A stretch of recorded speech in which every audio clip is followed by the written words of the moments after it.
नमस्कार, India voice देख रहे हैं आप और मैं हूं आपके साथ शिवम दुबे। वक्त हो चला है रिपोर्टर लाइव का, जहां दिन भर की तमाम बड़ी खबरों की जानकारी हमारे संवाददाता ग्राउंड जीरो से सीधे आप तक पहुंचाते हैं। लेकिन बुलेटिन की शुरुआत करेंगे उत्तराखंड की बड़ी खबर के साथ। आपको बता दें कि उत्तराखंड के केदार घाटी में मानसून सत्र में जो भूस्खलन हुआ है, जो बाढ़ से प्रभावित हुए हैं लोग, उससे लोगों को काफी समस्याओं का सामना करना पड़ रहा है। क्या कुछ वहां की स्थिति है, तस्वीर है, बता रहे हमारे सहयोगी अभय कैंतुरा।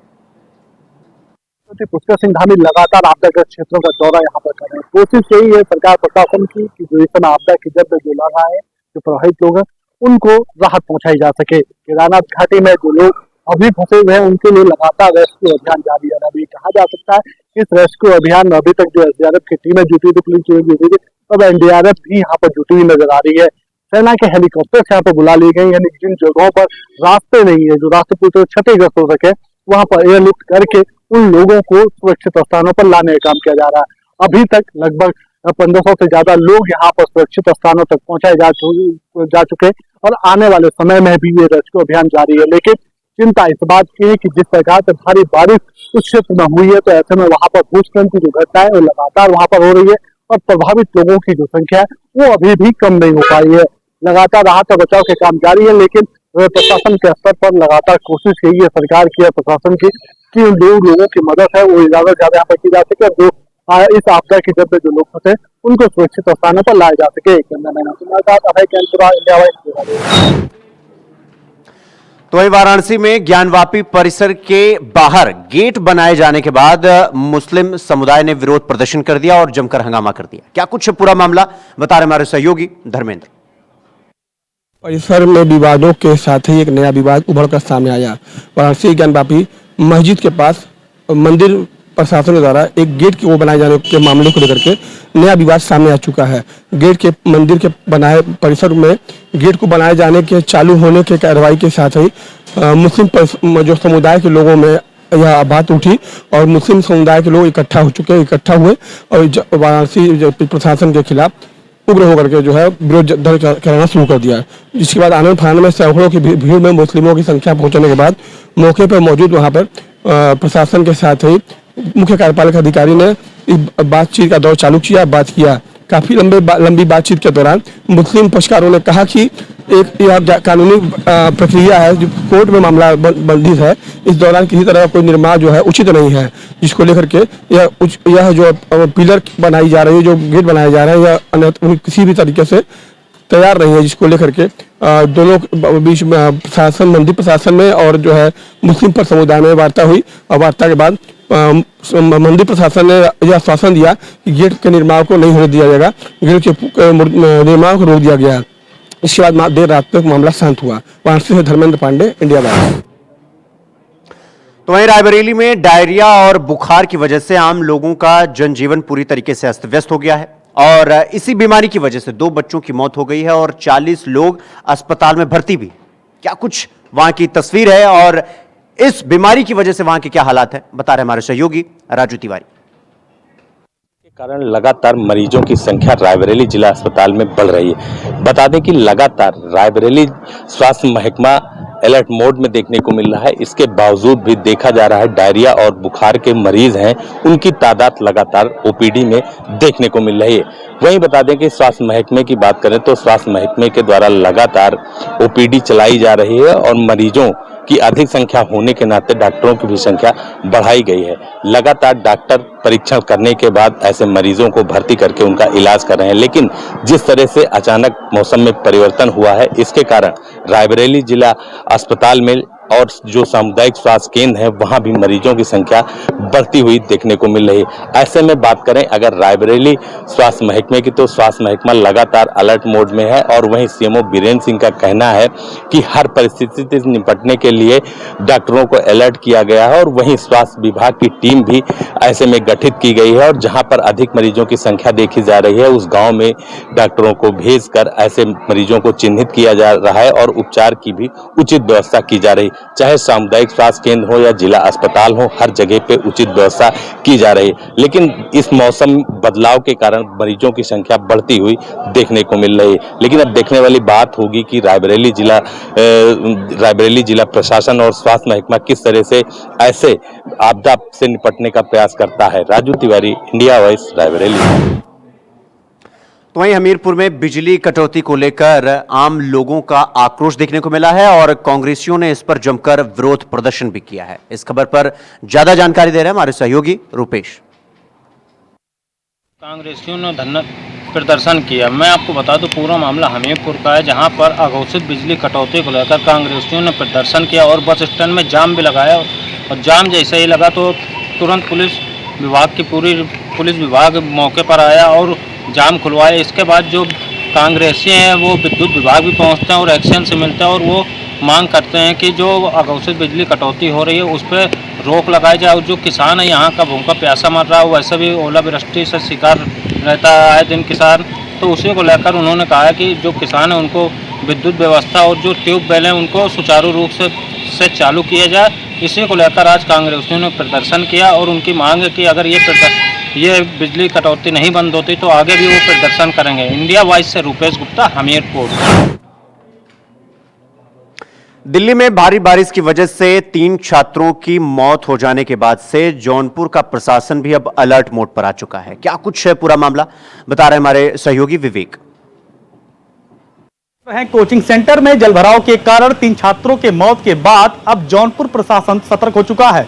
जौनपुर में आज सिटी मजिस्ट्रेट की टीम भारी पुलिस फोर्स के साथ जो है अलग अलग इलाकों में जो है छापेमारी की। छापेमारी के दौरान जो है जौनपुर के इलाकों में जो है बेसमेंट के नीचे चल रहे हैं होटल, कोचिंग सेंटर, लाइब्रेरी और जो है जिम सेंटरों पर छापेमारी के दौरान हड़कंप मच गया। तो वहीं सिटी मजिस्ट्रेट ने मीडिया से बातचीत के दौरान कहा कि बेसमेंट के नीचे चल रहे हैं इन होटलों पर, जिम पर और लाइब्रेरी, कोचिंग सेंटरों पर शिकंजा कसने के लिए निर्देश दिया गया है। आगे इन्हें कड़ी हिदायत दी गई है कि आगे बेसमेंट के नीचे ये संचालन करते हैं तो इन पर कड़ी कार्रवाई की जाएगी। वही सिटी मजिस्ट्रेट की टीम जो है जौनपुर के शहर के तमाम इलाकों में जो है आज छापेमारी की है, वही जो निरीक्षण किया और जिम संचालक, होटल संचालक, लाइब्रेरी संचालक और जो है कोचिंग सेंटर के संचालकों को कड़े निर्देश दिया गया है। जौनपुर से विवेक कुमार, इंडिया वॉइस। तो वहीं विधानसभा में उत्तर प्रदेश के मुख्यमंत्री योगी आदित्यनाथ ने जो बयान दिया था उसको लेकर अखिलेश यादव ने उसका जवाब दिया और पलटवार किया है। क्या कुछ कहा अखिलेश यादव ने, बता रहे हमारे सहयोगी आसिफ बेग। अखिलेश यादव ने यूपी सीएम योगी आदित्यनाथ के प्रतिष्ठा और नौकरी वाले बयान पर बड़ा तंज कसा है। एक्स पर पोस्ट कर अखिलेश यादव ने सियासी हलचल भी बढ़ा दी है। इशारों में सपा प्रमुख अखिलेश यादव ने दोनों डिप्टी सीएम पर भी बड़ा हमला किया और उन्हें घेरने की कोशिश भी किया है। दरअसल विधानसभा सत्र के दौरान सपा के विधायक और नेता प्रतिपक्ष ने कानून व्यवस्था को लेकर योगी सरकार को घेरने की कोशिश किया था, जिस पर सीएम योगी आदित्यनाथ ने एक बयान दिया जिसमें उन्होंने कहा कि वह यहाँ प्रतिष्ठा और नौकरी के लिए नहीं आए हैं।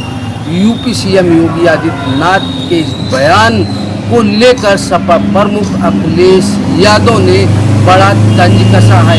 एक्स पर पोस्ट करते हुए सपा प्रमुख अखिलेश यादव ने यह लिखा है कि दिल्ली का गुस्सा लखनऊ में दिखाया जा रहा है।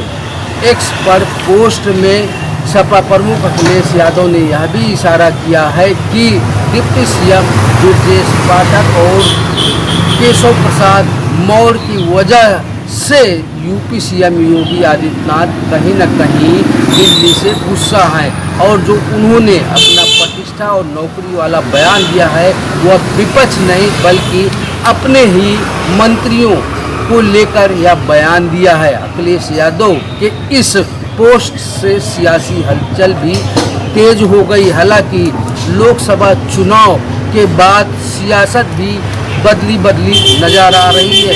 एक तरफ जहां समाजवादी पार्टी यानी इंडिया गठबंधन मजबूत हुई है, वहीं बीजेपी को बड़ा झटका लगा है। इस परिणाम के बाद वाक युद्ध भी तेज हो चला है। बीजेपी और सपा के बीच जिस तरह से बयान अब सुर्खियों में है, इससे सियासत भी गर्म हो गई है और मानसून सत्र के दौरान जिस तरह से यूपी सीएम योगी आदित्यनाथ ने बयान दिया, उस पर सपा प्रमुख अखिलेश यादव ने योगी सरकार को घेरने की कोशिश भी किया है और तंज भी कसा है। सहयोगी रमाशंकर यादव के साथ आसिफ बेग, इंडिया वॉइस लखनऊ। दिल्ली में नीट को लेकर जो याचिका सुप्रीम कोर्ट में दाखिल की गई थी, उसको लेकर आज सुप्रीम कोर्ट ने सुनवाई की है। क्या कुछ कहा है सुप्रीम कोर्ट ने, क्या कुछ फैसला सुनाया है, बता रहे हमारे सहयोगी अजय चौहान।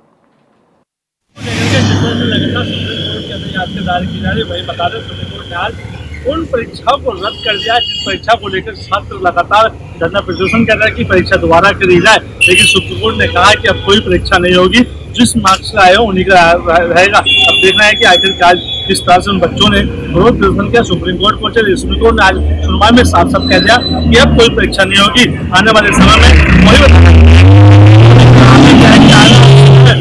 वही परीक्षा कहीं होती है तो उस पर ध्यान रखा जाए ताकि कोई भी पेपर लीक ना हो। अगर ऐसे कोई सामने आता है तो कहीं संज्ञान लिया जाएगा। अब देखना है कि जो बच्चे लगातार विरोध प्रदर्शन कर रहे थे कि दोबारा परीक्षा की जाए, लेकिन सुप्रीम कोर्ट साफ कहते हैं कि जो मार्क्स आए हैं आपके काफी जाब्ता है, तो 600 से ऊपर मार्क्स आए हैं, लेकिन सवाल है कि जिनके 100% मार्क्स आए हैं, जिनके माध्यम से स्कूल बदले गए थे, जगह बदले गए थे, जो सेंटर बदले गए थे, उसके अंदर सबसे बड़ा सवाल है कि आगे क्या कराने वाले कौन थे, क्योंकि भागलपुर से इस तरह से घटना सामने आती। एक स्कूल से 3 लोगों ने पेपर लीक किया था, लेकिन अब आने वाले भविष्य के लिए सुप्रीम कोर्ट ने नेट को आगाह किया कि ऐसी कोई घटना सामने न आए। Ajay Chauhan, India Voice. मैनपुरी में लगातार फ्लड जोन के परिसर यानी क्षेत्र के आसपास में अवैध निर्माण को लेकर प्रशासन ने बुलडोजर वाली कार्रवाई की है। क्या कुछ है पूरा मामला, बता रहे हमारे सहयोगी मुकेश।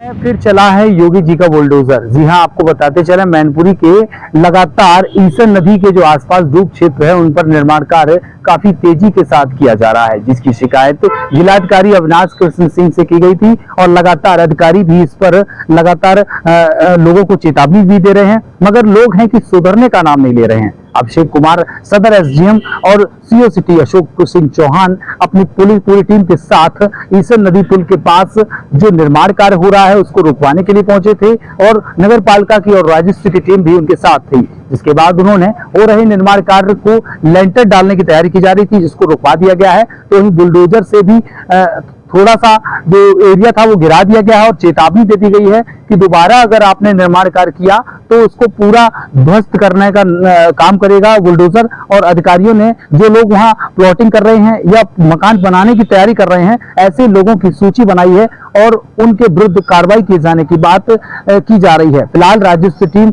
और जो सदर एसडीएम अभिषेक सिंह है उन्होंने साफ तौर से मना कर दिया है कि इस तरीके की कोई भी कार्रवाई जो हो रही है, लोग निर्माण कार्य कर रहे हैं अवैध रूप से, पूरा इसको बिल्कुल भी बंद कर दिया जाए। फिलहाल जो एसडीएम अभिषेक कुमार जी हैं उन्होंने कहा है कि डूब क्षेत्र में जो लोग निर्माण कार्य करने की फिराक में है या करने वाले हैं, ऐसे लोगों की सूची तैयार की जा रही है और जिला प्रशासन की ओर से ऐसे लोगों के विरुद्ध कठोर कार्रवाई करते हुए बुलडोजर चलाने का काम किया जा रहा है। मैनपुरी से इंडिया वॉइस के लिए। तो वहीं हापुड़ में दर्दनाक सड़क हादसे में 2 कांवड़ियों की मौत हो गई और लगभग 1 दर्जन कांवड़िए बुरी तरीके से घायल हो गए। कैसे घटी घटना, कब और कहां हुई, पूरा घटना के बारे में विस्तार पूर्वक जानकारी दे रहे हैं हमारे सहयोगी शक्ति ठाकुर। हापुड़ से है, जहां एक दर्दनाक सड़क हादसे में 2 कांवड़ियों की मौत हो गई है। आपको बता दें, गाजियाबाद के दीवाना गांव से कुछ युवक हापुड़ के ब्रजघाट में कांवड़ लेने और गंगाजल लेने जा रहे थे। बताया जा रहा है जैसे ही ये लोग ट्रैक्टर ट्रॉली में सवार होकर बाबूगढ़ के NH9 पर पहुंचते हैं, तभी ट्रैक्टर अनियंत्रित हो जाता है और ट्रैक्टर में बंधी हुई 3 ट्रॉलियों में से एक ट्रॉली पलट जाती है। बताया जा रहा है इसी ट्रॉली में कांवड़िया सवार थे जो गंगाजल और कांवड़ लेने के लिए ब्रजघाट जा रहे थे। इस हादसे के बाद 2 कांवड़ियों चिराग और सौरभ की मौत हो गई है और करीब 1 दर्जन से अधिक कांवड़िया गंभीर रूप से घायल हो गए हैं। कुछ कांवड़ियों को हापुड़ के सरकारी और प्राइवेट अस्पताल में भर्ती कराया गया है, तो वहीं गंभीर हालत में घायल हुए कांवड़ियों को मेरठ रेफर कर दिया गया है। तो कहीं ना कहीं इस सड़क दुर्घटना में 2 कांवड़ियों को अपनी जान गंवानी पड़ी है और 1 दर्जन से अधिक कांवड़िया घायल हो गए हैं। पूरा मामला बाबूगढ़ थाना क्षेत्र के NH9 का है। वहीं मौके पर पहुंचे बाबूगढ़ थाना प्रभारी विजय गुप्ता ने अपनी पुलिस टीम के साथ घायल कांवड़ियों को अस्पताल में भर्ती कराया है। कैमरामैन संजय कश्यप के साथ इंडिया वॉइस के लिए हापुड़ से शक्ति ठाकुर। तो वहीं दिल्ली के ओल्ड राजेंद्र नगर में 3 बच्चों के मारे जाने के बाद यानी हादसे के बाद प्रशासन से लेकर सरकार तक पूरी तरीके से अब एक्शन मोड में है। और क्या कुछ कार्रवाई हुई है बता रहे हैं हमारे सहयोगी अजय। नगर में जिस तरह से 3 बच्चों की मौत हुई है पानी में डूबने के बाद, लगातार सरकार एक्शन में है। बता दें कि दिल्ली सरकार और MCD ने 10-10 लाख रुपए देने की बात कही है। वहीं बात करें इंस्टीट्यूट की तो इंस्टीट्यूट ने भी उन्हें 50-50 लाख रुपए देने की बात कही गई है, जहाँ की दिल्ली LG ने भी उन्हें 10 लाख रुपए देने की बात की। वहीं अब बता दें हमारी आम आदमी पार्टी के राज्य में सांसद संजय सिंह ने भी करीब बताया कि 3 करोड़ रुपया के माध्यम से उनके एक इंस्टीट्यूट बनाया जाएगा, कोचिंग सेंटर चलेगा, लाइब्रेरी बनाई जाएगी। अब देखना कि आखिरकार उन बच्चों का जो भविष्य था, उनके जो परिवार थे, उनके परिवार से वो बच्चे तो गुजर गए, लेकिन आने वाले भविष्य में क्या ऐसी ही स्थिति बनी रहेगी? क्या उन इंस्टीट्यूट पर तो कार्रवाई की जाएगी जहां पर बेसमेंट के अंदर इस तरह की स्थितियां बनी हुई हैं, जो लाइब्रेरी की बजाय वहाँ पढ़ाई की जाती है, बच्चे फंस जाते हैं, आगे मौत हो जाती है। तो क्या लगता है खाली लगातार ये राजनीति या पैसे मुआवजे देने के बाद क्या आने वाले समय में ऐसी घटनाओं को रोका जा सकता है? इस पर भी सबसे बड़ा सवाल खड़ा होता है। भैया अगर बता दें, सुप्रीम कोर्ट ने भी इस पर संज्ञान लिया था कि जिस तरह से घटना हुई है उस पर सरकार और ऐसी स्थिति में उन सभी इंस्टीट्यूट की जाँच की जाए जहाँ पर इस तरह से बेसमेंट खोदे गए हैं, बेसमेंट में इस तरह से काम चल रहे हैं, उन पर कार्रवाई की जाए। बता दें वहीं दिल्ली MCD ने लगातार कई इंस्टीट्यूट को बेसमेंट को सील किया गया, लेकिन जब बरसात के समय में कई इंस्टीट्यूटों में लीकेज का पानी सामने आता है, नाले वहाँ पर मौजूद है, लेकिन उसके बावजूद भी कहने का लापरवाही देखने को मिली। लापरवाही के कारण ही इन 2-3 बच्चों की मौत हुई है। देखना सवाल है कि आखिरकार आने वाले भविष्य में क्या इंस्टीट्यूट सुधरेंगे या फिर उसी स्थिति में पड़े रहेंगे। दिल्ली से चौहान,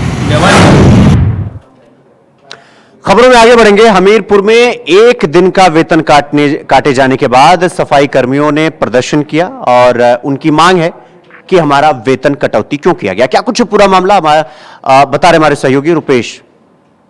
नगर पालिका में जो सफाई कर्मी उन्होंने आज नगर पालिका में प्रदर्शन किया। प्रदर्शन के दौरान उन्होंने अपनी मांग भी रखी, जो आज उनका वेतन काटा गया, जबकि उन्होंने पूरे दिन कार्य भी किया। इसके बावजूद जो नगर पालिका ईओ उन्होंने 1 दिन का वेतन काटा, उसी को लेकर उन्होंने जो पूरे सफाई कर्मी उन्होंने प्रदर्शन करते हुए नगर पालिका गेट को घेर लिया। इसके बाद प्रदर्शन करते हुए उन्होंने चेतावनी दी नगर पालिका ईओ को कि आगे उनका अगर इस तरह वेतन काटेंगे वो आगे धरना प्रदर्शन भी करेंगे। और प्रदर्शन करने के दौरान वो उन्होंने चेतावनी दी है कि जो सफाई कर्मी वो परमानेंट काम कर रहे हैं, उस शहर में जो मुख्यालय में जो काम कर रहे हैं वो परमानेंट काम करते हुए नजर आ रहे हैं। इसको लेकर उनका वेतन काटा जाता है, तो उससे आक्रोशित जो सफाई कर्मी है नगर पालिका के, तो वो परमानेंट काम कर रहे हैं, इसके बावजूद भी उनका जो वेतन काटा जा रहा है, तो उससे आक्रोशित आज सफाई कर्मियों ने प्रदर्शन हमीरपुर में आज किया है नगर पालिका पे।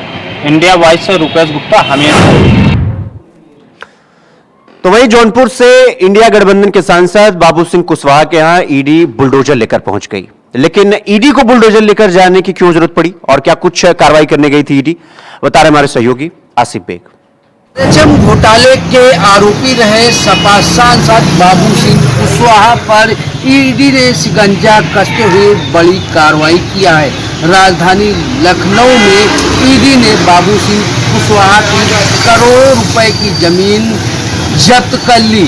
माना जा रहा है कि जल्द ही ईडी अब बाबू सिंह कुशवाहा से पूछताछ भी करेगी। बता दें कि बसपा सरकार में मंत्री रहे बाबू सिंह कुशवाहा का नाम NRHM घोटाले में सामने आया था। अरबों रुपए के इस घोटाला मामले में बाबू सिंह कुशवाहा को जेल भी जाना पड़ा था। इस दौरान ईडी ने बाबू सिंह कुशवाहा के खिलाफ मनी लॉन्ड्रिंग का केस भी दर्ज किया था और ईडी ने अब तक करीब 250 करोड़ की संपत्ति जब्त भी कर ली है। आज ईडी की टीम बुलडोजर के साथ बाबू सिंह कुशवाहा की करोड़ों रुपए की जमीन यानी कि कानपुर रोड पर पहुंची, जहां पर ईडी ने बाबू सिंह कुशवाहा की जमीन जब्त करते हुए आगे की कार्रवाई शुरू कर दी है। कहा यह भी जा रहा है कि बाबू सिंह कुशवाहा को जल्द ही पूछताछ के लिए बुलाया जा सकता है। आरोप यह भी है कि बाबू सिंह कुशवाहा ने NRHM घोटाले में अरबों रुपए की संपत्ति बनाई है और कई ऐसी बेनामी संपत्तियां हैं जिसे बाबू सिंह कुशवाहा ने अपने परिवार के सदस्यों के नाम खरीदी थी। बहरहाल अब ईडी का शिकंजा बाबू सिंह कुशवाहा पर कसता जा रहा है। देखना यह होगा कि आने वाले दिनों में ईडी का क्या एक्शन और रहता है। सहयोगी रमाशंकर यादव के साथ आसिफ बेग, इंडिया वॉइस, लखनऊ। तो वहीं हरदोई में अधिवक्ता कनिष्क मेहरोत्रा हत्याकांड में पुलिस ने बड़ा खुलासा किया है। क्या कुछ हुआ है खुलासा, बता रहे हमारे सहयोगी आनंद। एक सरेआम एक वरिष्ठ अधिवक्ता की गोली मारकर, उनके दफ्तर में गोली मारकर हत्या कर दी गई थी। आपको बता दें कि ये परसों रात का मामला है, जहां पर पुलिस की 3 टीमें लगाई गई थी। हालांकि आपको बता दें कि कल रात में पुलिस ने एक शूटर को गिरफ्तार किया है, उसके पैर में गोली मारकर। और इसकी जो पूरी कहानी की जो लेखक थे वो वीर यादव, सपा के पूर्व जिला अध्यक्ष हरदोई के। आपको बता दें कि उनके साथ अन्य 3 लोग और थे जिन लोगों ने पूरी इस कहानी को रचा था। उसके बाद में उन शूटरों को 4 लाख रुपए देकर हायर किया था। हालांकि जो शूटर के साथ में 3 लोग थे, हालांकि 2 लोग अभी फरार हैं। एक शूटर को पैर में गोली मारकर गिरफ्तार कर लिया गया है। पुलिस ने कुल टोटल 5 लोगों को जेल भेजा है। अभी उन दोनों लोगों की पुलिस तलाश कर रही है। पूरा जो मामला था, जमीन का विवाद था। जिस मकान में वकील साहब रह रहे थे वो मकान किराए पे वकील साहब रहे थे। तो उस मकान को 2011 में जो वीर यादव हैं, पूर्व अध्यक्ष, जिला अध्यक्ष, उन्होंने 2011 में खरीदा था। उसके बाद में उनके साथी जो थे, उनके पार्टनर लोगों ने मिलकर खरीदा था। उसके बाद में वो वकील साहब मकान नहीं खाली कर रहे थे। इसको लेकर इन लोगों ने इस घटना को अंजाम दिया है। हरदोई से आनंद त्रिवेदी, इंडिया वाइज। तो रिपोर्टर लाइव में फिलहाल अभी के लिए बस इतना ही। देश और दुनिया की तमाम खबरों को देखने के लिए देखते रहिए इंडिया वॉइस। नमस्कार।